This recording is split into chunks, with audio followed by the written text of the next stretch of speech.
Hi friends, in this video, I will tell you some interesting and at the same time scary stories related to Craigslist. If you like the video, you can subscribe to the channel. Thus, he will help a lot to promote the channel. Thank you.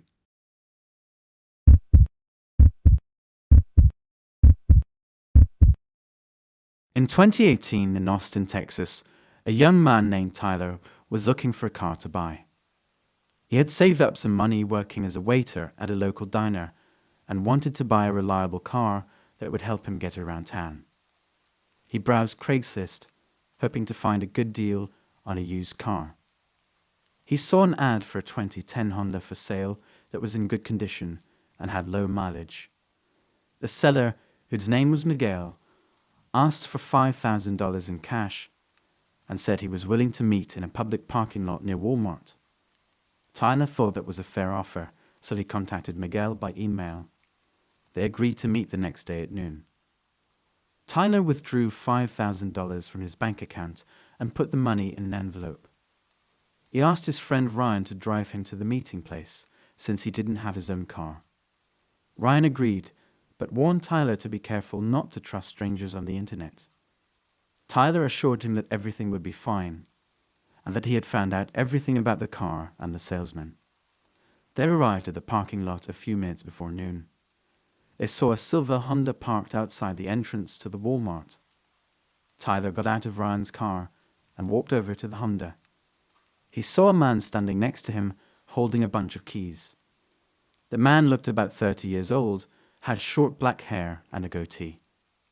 He was wearing jeans and a leather jacket. "Hi, are you Miguel?" asked Tyler. "Yeah, that's me."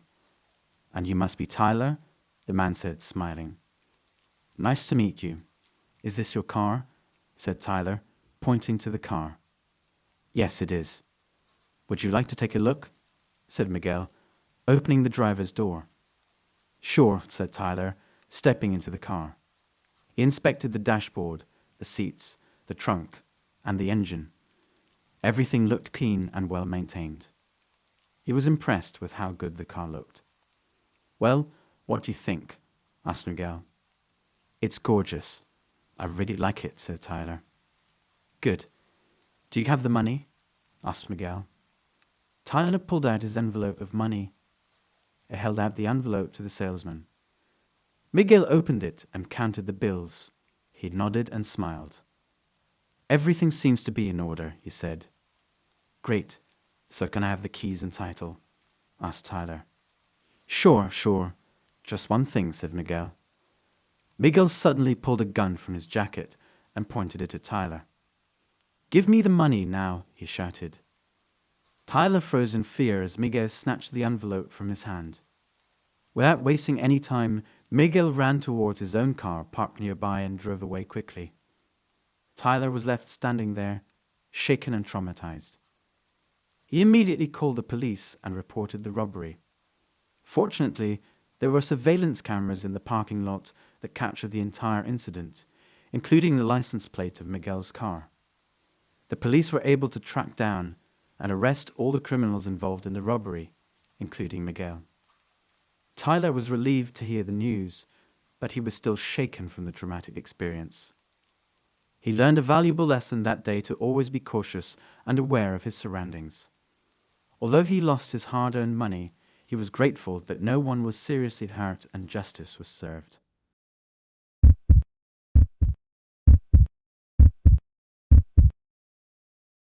In 2019 in Portland, Oregon, a woman named Eloise was looking for a new pet to keep her company.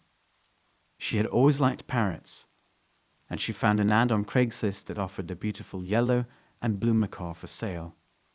The seller claimed he was moving to another state and couldn't take the bird with him. He asked for $500 cash and gave Eloise his address. Eloise was thrilled and agreed to meet him the next day. She withdrew the money from her bank account and drove to the address he gave her.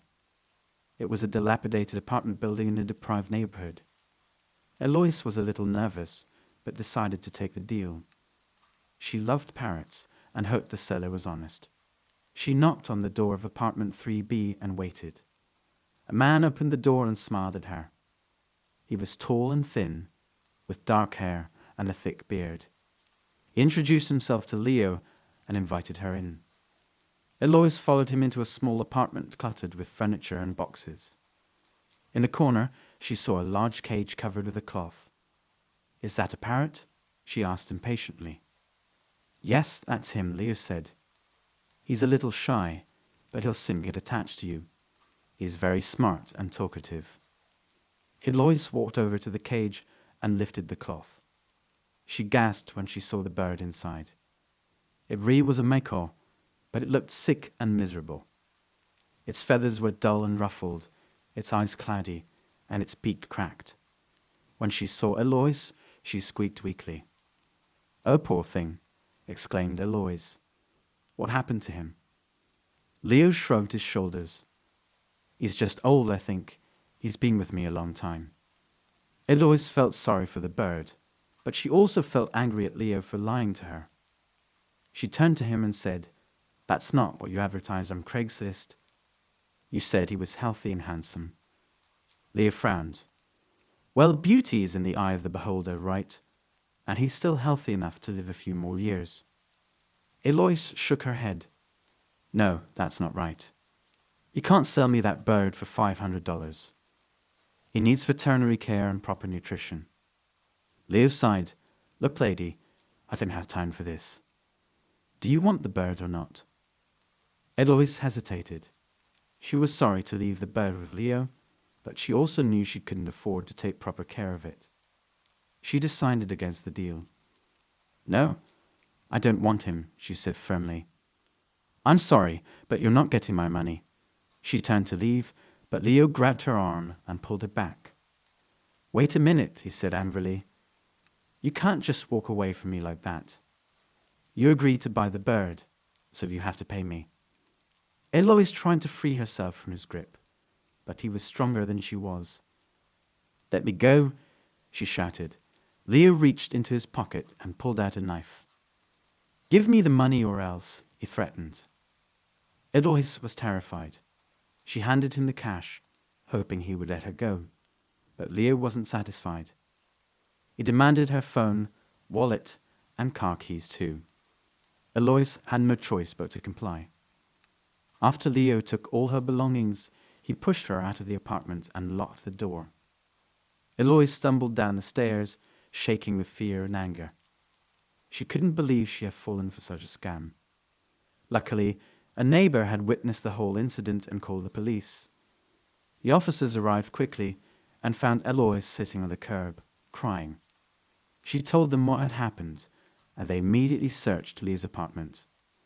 They found the macaw and several other stolen items, including electronics, jewelry, and cash. Leo and his accomplices were arrested and charged with robbery, assault, and animal cruelty. The macaw was taken to a vet and treated for malnutrition and neglect. Eloise was grateful for the neighbor who called the police and for the officers who responded promptly. She learned a valuable lesson about being careful when buying things online and dealing with strangers. She decided to adopt a rescued parrot from a reputable shelter and named him Lucky.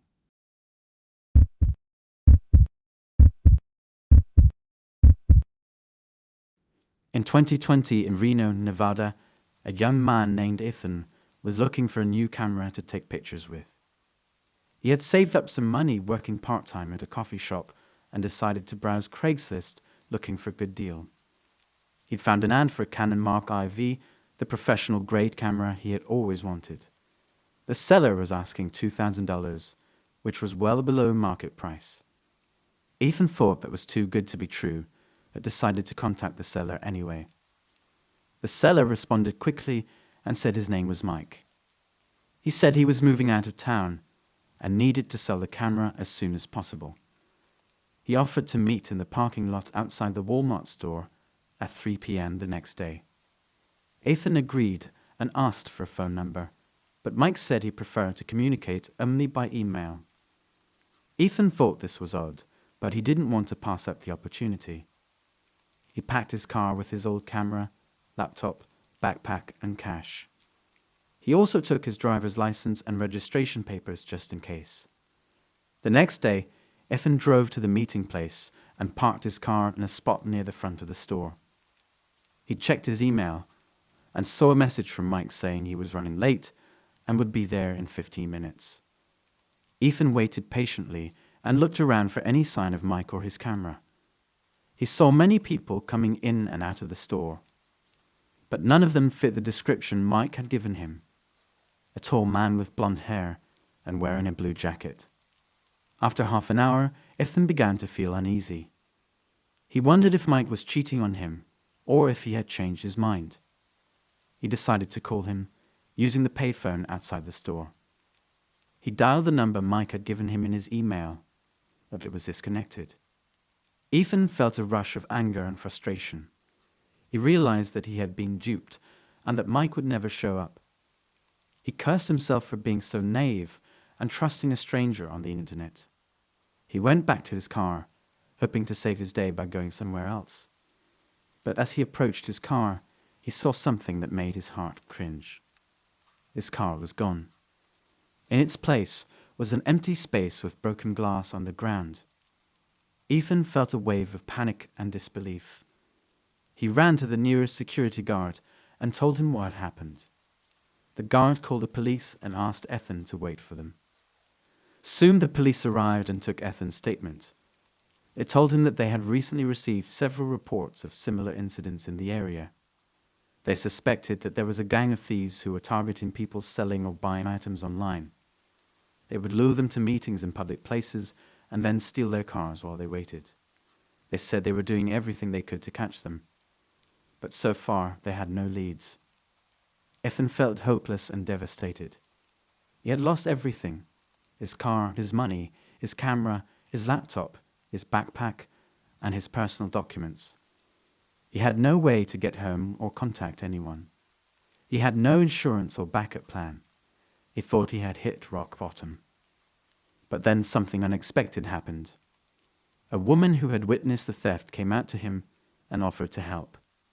She said her name was Rachel and she worked at the Walmart store as a cashier. She said she saw a man with blonde hair and a blue jacket get into Ethan's car and drive away while Ethan was on the phone. She said she wrote down the license plate number and gave it to Ethan. Ethan thanked her warmly and asked if she could lend him her phone to call her parents. She agreed and handed him her phone. Ethan called his parents and told them what had happened. They were shocked and concerned, but also relieved that he was safe. They told him to stay calm and wait for them to pick him up. Ethan hung up the phone and handed it back to Rachel. He apologized for the trouble and asked if there was anything he could do to repay her kindness. She smiled and said it wasn't a problem at all. She said she felt sorry for him and wanted to help him. Unfortunately, his car was never found and the perpetrators could not be caught.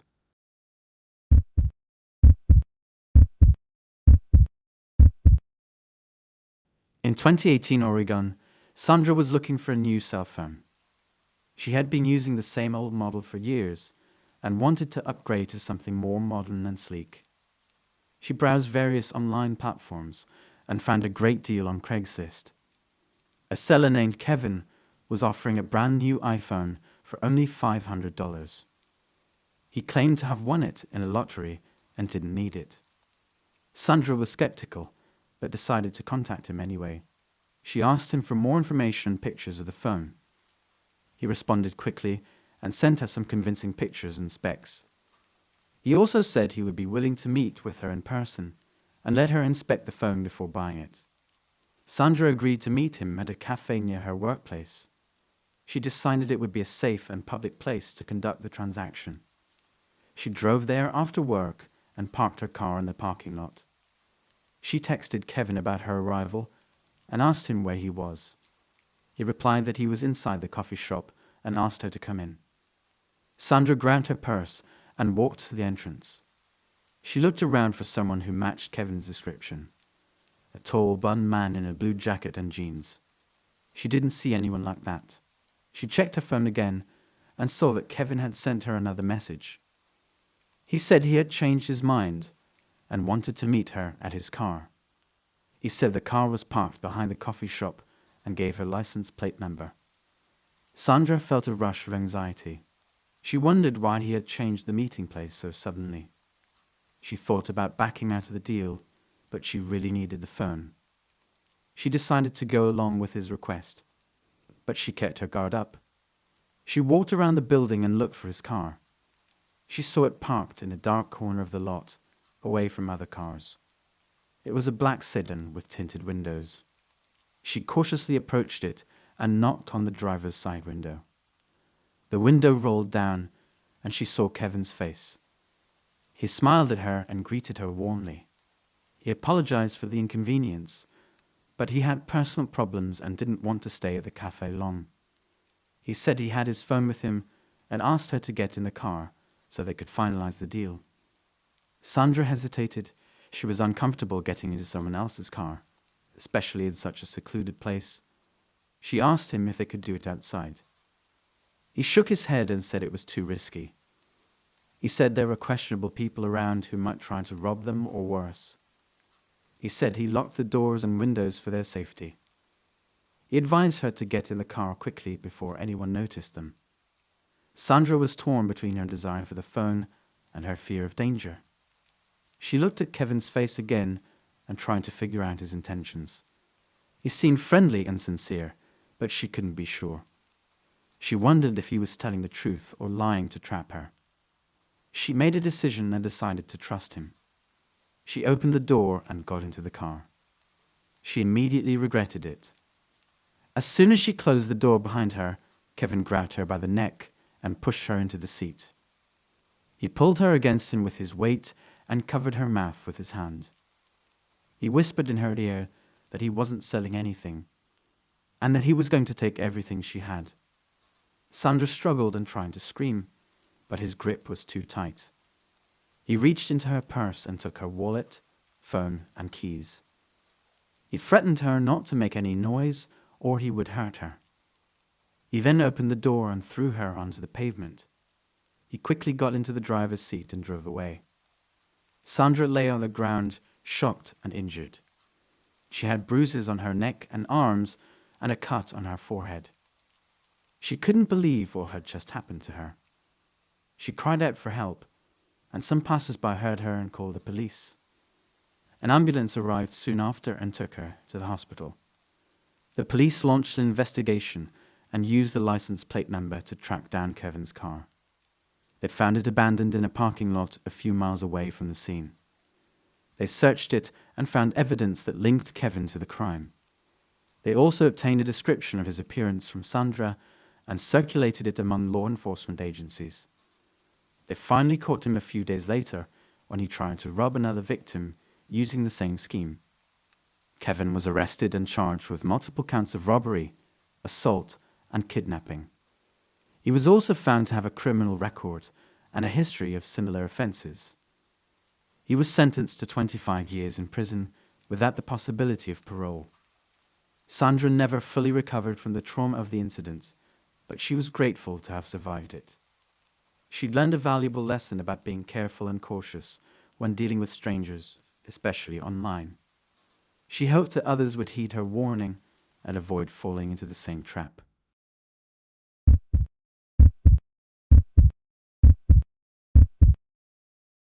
James was a freelance web developer who lived in a small apartment in Austin, Texas. He was working on a project for a big client, but his old laptop was giving him trouble. It was slow, noisy, and broke down often. He decided to buy a new one, but he didn't have enough money to afford a brand new model. He searched the internet for a used laptop that would meet his requirements, and he found one on Craigslist. The seller claimed it was in good condition and offered a reasonable price. James contacted him and arranged to meet him at a nearby park the next day. James arrived at the park with his backpack and money. He looked around for the salesman, who described himself as a tall man with blonde hair and wearing a blue jacket. He noticed him sitting on a bench near the fountain. He went up to him and introduced himself.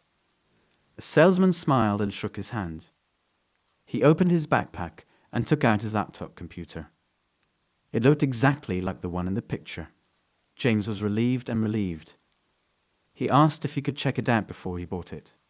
The salesman agreed and handed him the laptop. James turned the laptop on and checked its specs. Everything seemed fine. He opened the browser and tried to connect to the internet. There was no signal. He looked at the salesman and asked if there was a problem with the Wi-Fi. The vendor said there was free Wi-Fi in the park, but sometimes it was unreliable. He suggested they go somewhere else where the signal would be stronger. James agreed and followed him.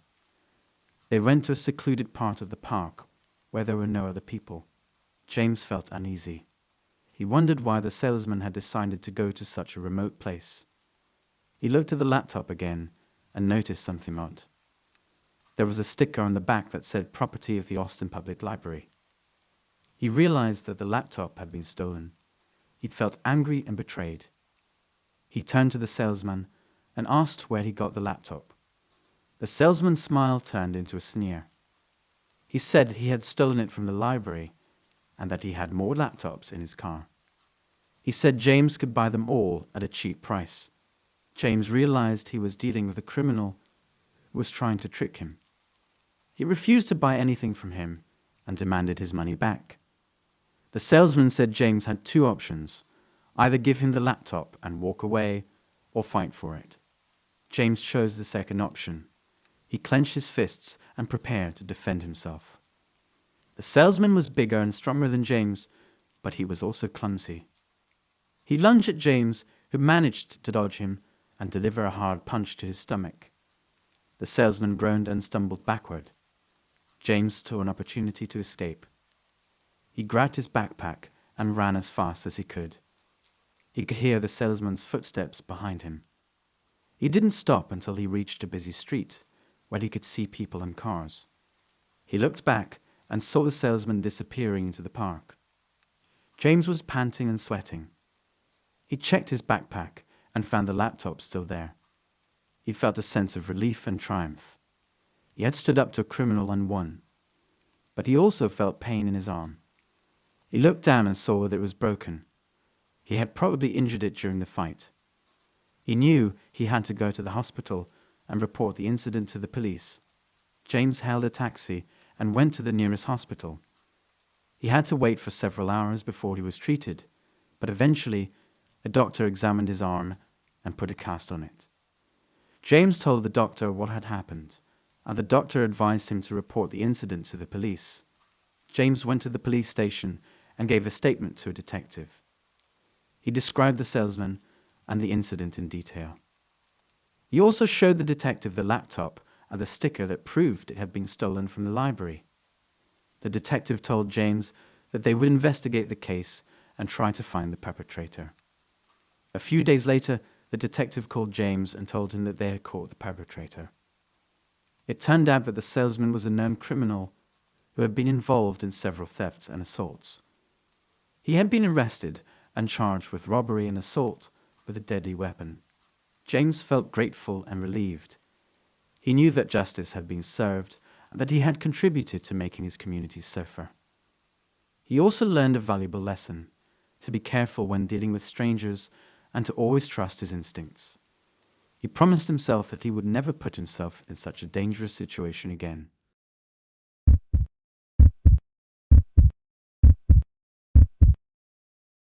In 2020, in Richmond, Virginia, a young man named Ethan was looking for a new hobby. He had always been interested in cycling, but he never had the chance to buy a bike. He decided to browse Craigslist for some cheap deals and found an ad for a used mountain bike that seemed perfect for him. The seller, who called himself Mark, agreed to meet him at a park near his house the next day. Ethan was excited to see the bike and drove to the park with cash in his pocket. He parked his car and looked around for Mark. He saw a man waving at him from a bench near a bike rack. He walked over and introduced himself. Mark smiled and shook his hand. He was wearing a baseball cap and sunglasses that hid most of his face. "Hey, Ethan. Nice to meet you. This is the bike I'm selling." Mark pointed to a red bike that looked new and shiny. "It's in great condition. I barely used it." Ethan inspected the bike and was impressed by how well it looked. He asked Mark why he was selling it. Oh, I just need some extra cash. I have too many bikes anyway, Mark said casually. Ethan nodded and asked if he could take it for a test ride. Sure, go ahead, just don't go too far, Mark said. Ethan got on the bike and started pedaling around the park. He felt a rush of adrenaline as he rode faster and faster. The bike was smooth and responsive. He loved it. He decided to buy it and return to Mark. He took out his wallet and handed him $200. Here you go. Thanks for the bike, Ethan said happily. Mark took the money and counted it quickly.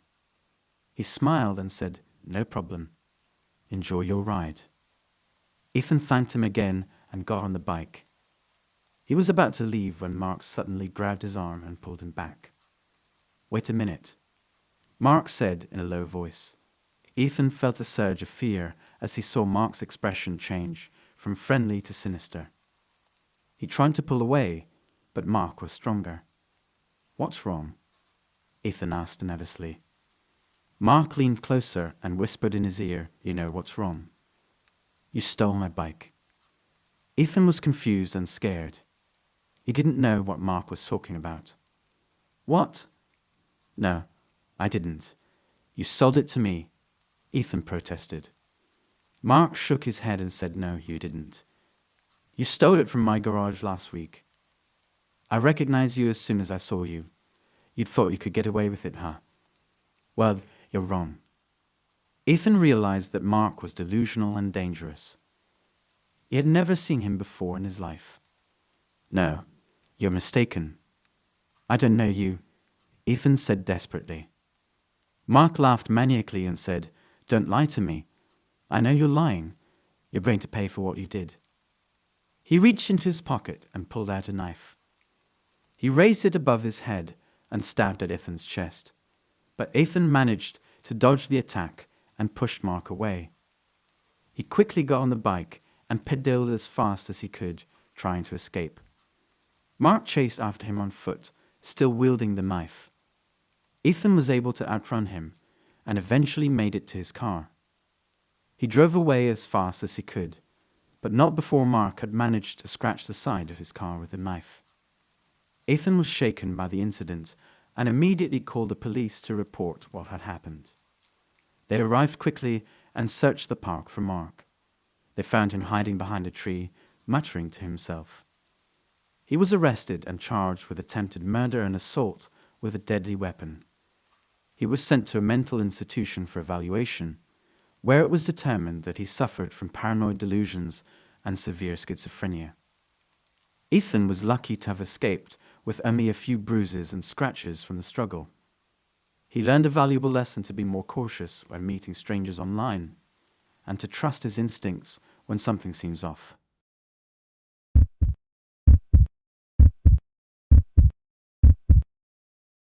In 2017, Philip was a young and ambitious lawyer working at a prestigious firm in Colorado.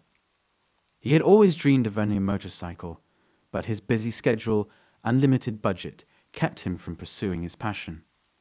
One day he saw an ad online for a Kawasaki Ninja, a rare and powerful model he had admired for years. The seller said he was moving out of the country and needed to sell the bike quickly.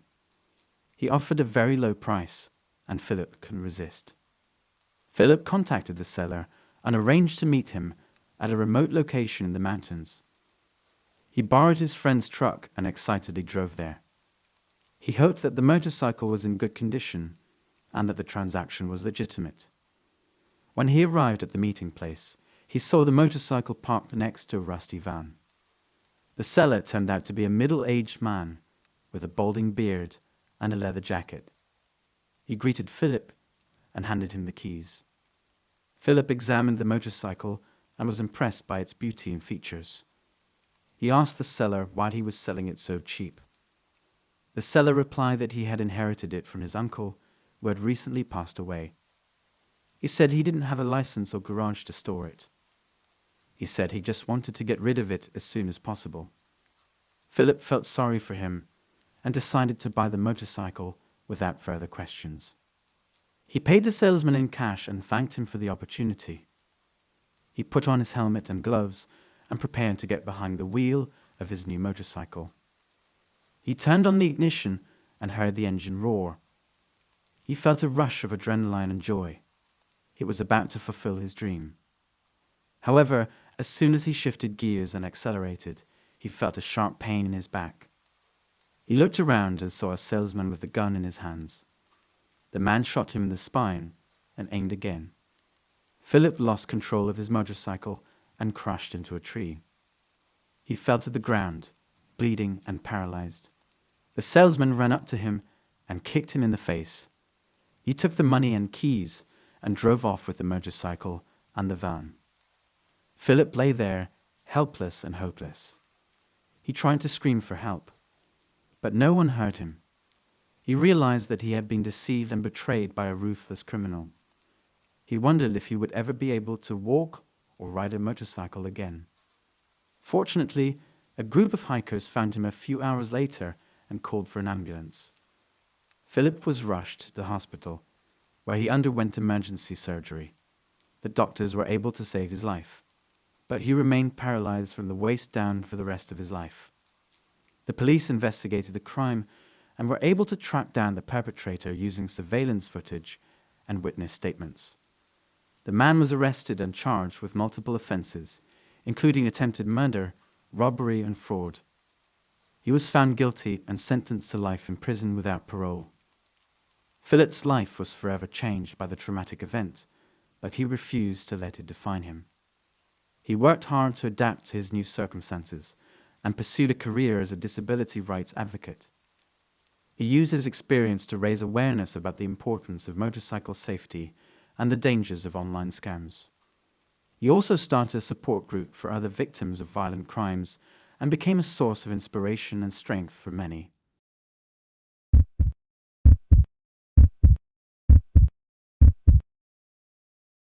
In 2018 in California, Nancy was looking for a birthday gift for her best friend. She wanted something special and unique, something that would show how much she cared about her. She was browsing Craigslist and found an ad for a beautiful pearl bracelet. The seller claimed it was an authentic handmade bracelet and was offering it at a very reasonable price. Nancy contacted the seller and arranged to meet him at a nearby cafe. She arrived at the meeting place with cash in her purse and excitement in her heart. She hoped the bracelet would turn out to be as beautiful as in the picture. She noticed the salesman sitting at a corner table and holding a small box in his hand. He smiled and waved at her as she approached him. "Hi, you must be Nancy. I'm Mark," he said, standing up and shaking her hand. "Hi, Mark. Nice to meet you," she said, smiling back. "Here it is, the pearl bracelet you wanted," he said, opening the box and showing her the jewelry. Nancy gasped when she saw the bracelet. It was stunning. The pearls were round and shiny, and they were connected by a thin gold chain. The clasp was also made of gold, and there was a small heart-shaped key chain attached to it. "It's beautiful," she said, reaching out to touch it. "Go ahead and try it on," he said, holding out the box to her. Nancy took the bracelet and wrapped it around her wrist. It fit perfectly and was smooth and cool against her skin. She admired the way it shimmered in the light. "It suits you very well," he said, leaning closer to her. "Thank you," she said, feeling flattered. "So you like it?" he asked. "I like it," she replied. "Great. Then let's make a deal," he said. "Sure. How much do you want for it?" she asked. "Well, I asked for $200, but since you're such a nice lady, I'll give it to you for $180, he said. "That's very generous of you," she said. "No problem." "With pleasure," he said. Nancy opened her purse and pulled out the money. She counted out $180 and handed it to him. "Thank you very much," he said, taking the money and putting it in his pocket. "You're welcome, and thank you for the bracelet." "It's very pretty," she said. "Me pleasure. I'm glad you like it," he said. Then he grabbed her arm and twisted it behind her back. He pulled a knife from his other pocket and put it to her throat. Nancy gasped in shock and fear. She couldn't believe what was happening. The salesman's smile had disappeared, and his eyes were cold and menacing. "Give me all your valuables now," he hissed, pressing the knife harder against her skin. Nancy's mind raced as she realized she was being robbed. She knew she had to do something to protect herself. She fumbled with her purse and handed over her wallet, her phone, and her keys. "Please, don't hurt me," she pleaded, tears streaming down her face. The salesman sneered and grabbed her wrist again. He ripped the pearl bracelet off her arm, cutting her skin with the knife in the process. "Take this too. It's worth a lot," he said, tossing the bracelet into his pocket. Nancy felt the pain in her arm. She was terrified and hurt, both physically and emotionally. She watched as the salesman walked away from her and disappeared into the crowd. She stumbled out of the cafe, screaming for help. Passers-by rushed to her aid and called the police. The ambulance arrived, and Nancy was taken to the hospital for treatment. The police searched for the salesman and found him hiding in a nearby alley. He was arrested and charged with robbery, assault with a deadly weapon, and battery causing serious bodily harm. Nancy was relieved that the perpetrator was caught, but she was left traumatized by the experience. She had lost her beloved bracelet, and her sense of safety and trust had been shattered. She vowed never to buy anything from Craigslist again, and to always be cautious of strangers.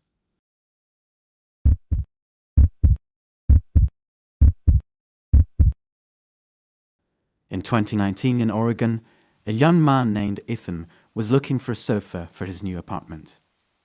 He had just moved out of his parents' house and wanted to furnish his living room with something comfortable and cheap. He browsed through Craigslist and found an ad for a beige leather sofa that looked perfect for his needs. The price was only $100, and the seller claimed it was in good condition. Ethan contacted the seller and arranged to meet him at his address the next day. Ethan drove to the seller's place, which was a rundown house in a sketchy neighborhood. He knocked on the door and waited for a few minutes. No one answered. He tried calling the seller's phone number, but it went straight to voicemail. He was about to leave when he heard a voice from behind the house. "Hey, are you here for the sofa?" the voice said. Ethan turned around and saw a man wearing a hoodie and jeans walking towards him. He had a scruffy beard and a nervous look on his face. "Yeah, I'm Ethan." "Are you the seller?" Ethan asked. Yeah, that's me, sorry. I was in the back." "Come on, follow me. The sofa is in the garage," the man said. Ethan followed the man to the garage, which was detached from the house. The garage door was open, and inside there was a pile of junk and a dirty mattress on the floor. There was no sign of the sofa. "Where's the sofa?" Ethan asked. "Oh, it's right here," the man said, pointing to the mattress. Ethan looked at the mattress and realized it was nothing like the sofa in the ad. It was stained, torn, and smelled bad. "That's not a sofa. That's a mattress," Ethan said. No, trust me. It's a sofa. It just looks like a mattress because it's folded up. You just have to unfold it, and it becomes a sofa," the man said. "That doesn't make any sense. That's clearly a mattress, and it's disgusting." "I'm not buying that," Ethan said. "Come on, man. Don't be like that. It's a great deal. Only $100 for a sofa and mattress in one. You can't beat that," the man said. "I don't want it. I want my money back." Ethan said. "What money? You haven't paid me anything yet," the man said. "Yes, I have. I sent you $50 through PayPal as a deposit, remember?" Ethan said. The man pretended to think for a moment and then shook his head. "Nope, sorry. I don't remember that. You must have sent it to someone else," he said. Ethan felt his anger rising. He pulled out his phone and showed him the confirmation email from PayPal. "Look, here it is. I sent you $50 yesterday at 3:15 p.m. "See? It says your name and email right here," he said. The man glanced at the phone and then grabbed it from Ethan's hand. "Hey, give that back," Ethan shouted. The man ran out of the garage with Ethan's phone and wallet, which he had also snatched from his pocket. He jumped into a car parked outside and sped away. Ethan chased after him, but it was too late. The car disappeared around the corner. Ethan was left standing in front of the garage, feeling shocked and angry. He had been scammed and robbed by a stranger who had lured him with a fake ad for a sofa. He had lost $50, his phone and his wallet, with all his cards and cash. He felt like crying, but he knew he had to do something. He ran to the nearest gas station and asked to use their phone. He called 911 and reported what had happened. He gave them the seller's name, email, phone number and address, as well as the license plate number of the car he had seen him drive away in. He hoped that they would catch him soon and get his belongings back. But they never did.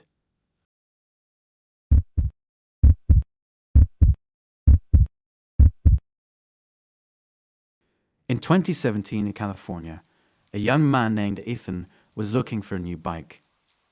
He had saved up some money from his job as a waiter and wanted to buy a bike that he could use for commuting and exercising. He searched online and found a good deal on Craigslist. The seller claimed to have a brand new bike that he was selling for half the price because he needed money urgently. Ethan contacted the seller and agreed to meet him at a parking lot near his apartment. Ethan was excited to get his new bike. He took his old bike and his money and headed to the meeting place. He saw a man standing next to a shiny bike that looked exactly like the one in the picture. The man greeted him and introduced himself as Mike. He said he was sorry to sell the bike, but he had some financial problems and needed cash fast. He asked Ethan to check the bike and see if he liked it. Ethan inspected the bike and found it in perfect condition. He asked Mike if he could take it for a test ride. Mike agreed, but said he had to hold on to Ethan's old bike and his money as collateral. Ethan thought it was reasonable and handed over his belongings. He got on the new bike and started pedaling around the parking lot. As soon as Ethan was out of sight, Mike jumped on Ethan's old bike and rode away with his money. He had no intention of selling the bike. He had stolen it from someone else and was using it to lure unsuspecting buyers. He had done this several times before and had gotten away with it. Ethan realized something was wrong when he came back to the spot where he had left Mike and saw no one there. He looked around and saw Mike riding away on his old bike with his money in his pocket. He shouted and chased after him, but it was too late. Mike had disappeared into the traffic. Ethan was left without the money and the bike he had paid for the purchase.